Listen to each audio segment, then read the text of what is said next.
of working at the request of a senior Russian government official.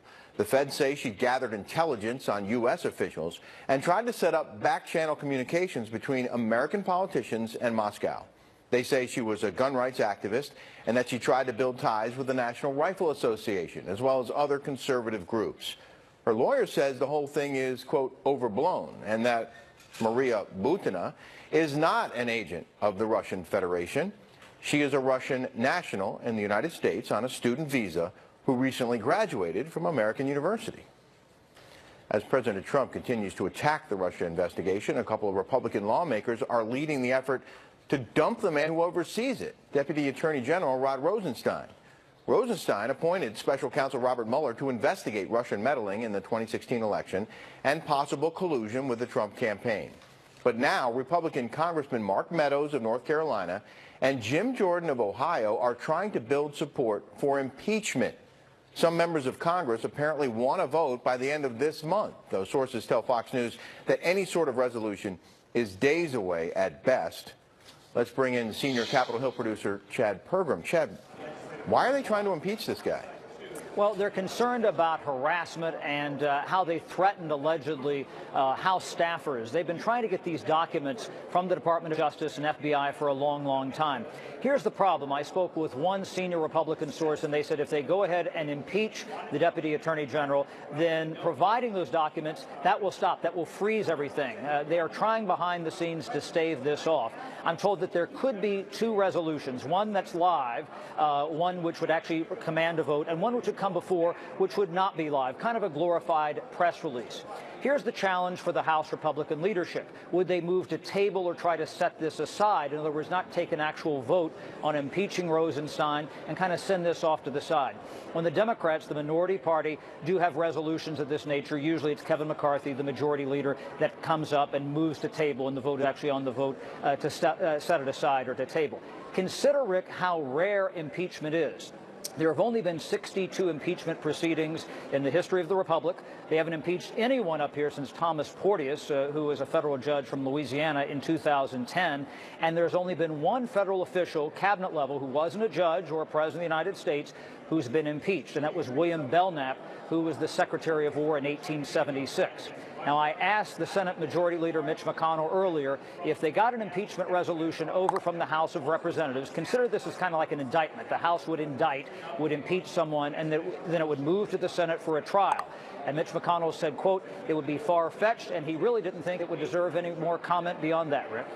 So it sounds like there's never been a Deputy Attorney General impeached, or have they ever even attempted to impeach a Deputy Attorney General? No, not really. I mean, we've just had that Secretary of War, William Belknap, back in the 1870s. And keep in mind that Alcee Hastings, congressman from Florida, he was in fact impeached back in the late 1980s.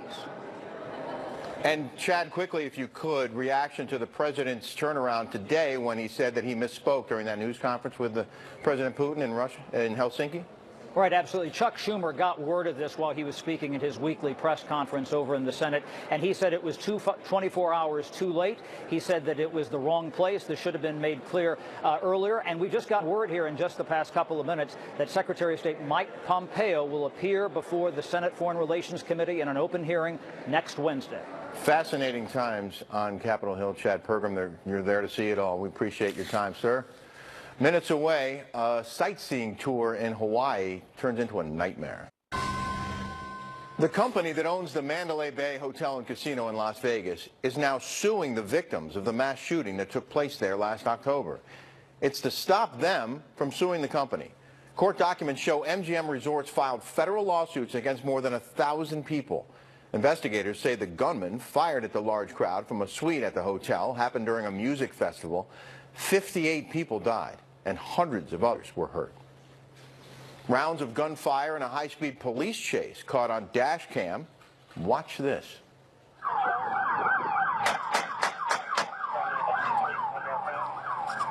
That officer shooting straight through his windshield as he speeds after a couple of murder suspects. Happened last week in Las Vegas. Police say the suspects fled a traffic stop and then the chase escalated.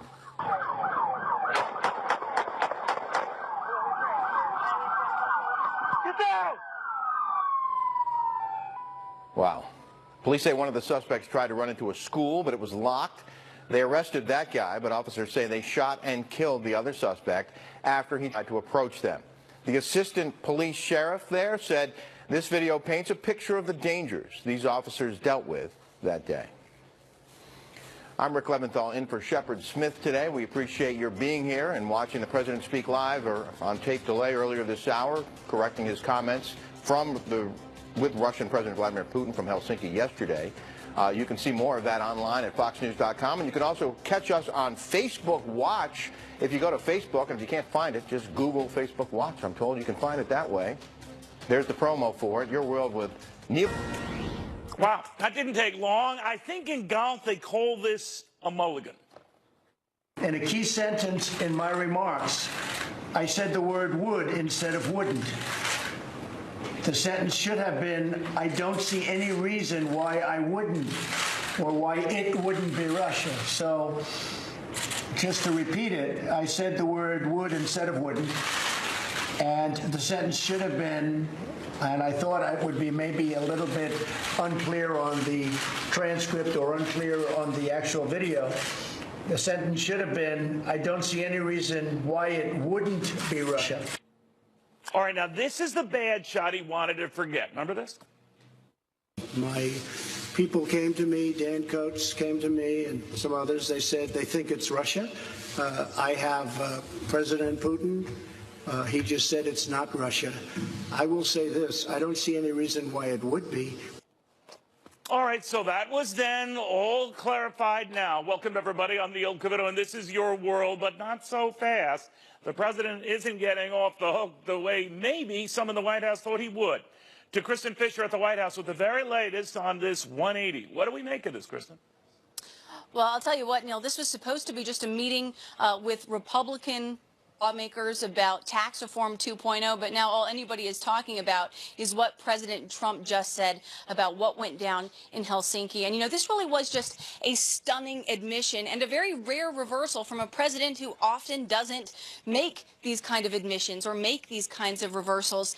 First, to the admission which you had just pointed out, President Trump said today that he simply misspoke, that he meant to say the words would not, when instead he said would. And, you know, he said that he figured it out by simply reading a transcript. He went through it, realized he made an error, and decided to come out today and correct himself. As for the reversal, and this is probably the one that's generating the most headline and the one that had the most impact for the United States and its relations around the world, President Trump really did make a reversal. Yesterday, he was asked, you know, who do you believe most? Do you believe the U.S. intelligence community when they say that Russia meddled in the 2016 election, or do you believe Russian President Vladimir Putin? And yesterday, President Trump essentially kind of said that he believed both. But today, President Trump did a 180. Listen. I'll begin by stating that I have full faith and support for America's great intelligence agencies, always had. And I have felt very strongly that while Russia's actions had no impact at all on the outcome of the election, let me be totally clear in saying that, and I've said this many times, I accept our intelligence community's conclusion that Russia's meddling in the 2016 election. So, Neil, bottom line, this should go a long way to satisfy or at least quell some of the president's critics. But the fact that he chose not to say that while standing next to Russian President Vladimir Putin on foreign soil, that is not going to go away anytime soon. Neil?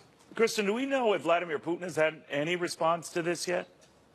Well, we know the Russian Foreign Secretary, Sergei Lavrov, had said that this was, the summit was wonderful, fabulous. He had lots of very positive things to say about it. But so far, Neil, I have not heard anything in terms of a response to those comments that President Trump just made about an hour ago. All right, Kristen, thank you. Great reporting as always. So how is all of this playing out? Let's go to Gabby Orangello, the Washington Examiner. Gabby, what do you think? Look, I think that this really has a lot of staying power. This is a controversy that's going to continue despite the president's do-over today. Because if you looked at the remarks that he made at the White House during this meeting with congressional Republicans, he did say that he meant in that press conference yesterday that he didn't see any reason why Russia wouldn't have meddled in the 2016 presidential election, and said that he has full faith in the intelligence community. But at the same time, he said, you know, the intel community concluded that it was Russia, but it could have been some others. There are plenty of bad actors out there who would like to meddle in U.S. affairs. And so I think that really lends itself to the question that, you know, whether or not President Trump does in fact believe the intelligence community, which is something that has been raised in the last 24 hours based on those initial comments that he made. And that's something that's going to be continued to play out in the press over the next 24 or 48, maybe even for the rest of the week. You know, Dan Coates, as an intelligence director, was talking about this, that he supported the data. The Russians were involved in trying to screw up the election. Not that it altered the outcome, and most people who have looked at this issue kind of confirmed that. The Russians were definitely involved, but they didn't change the outcome. But he did quote, Dan Coates, he did quote those findings. He just said that he, at the time, this is just yesterday, kind of accepted conscience that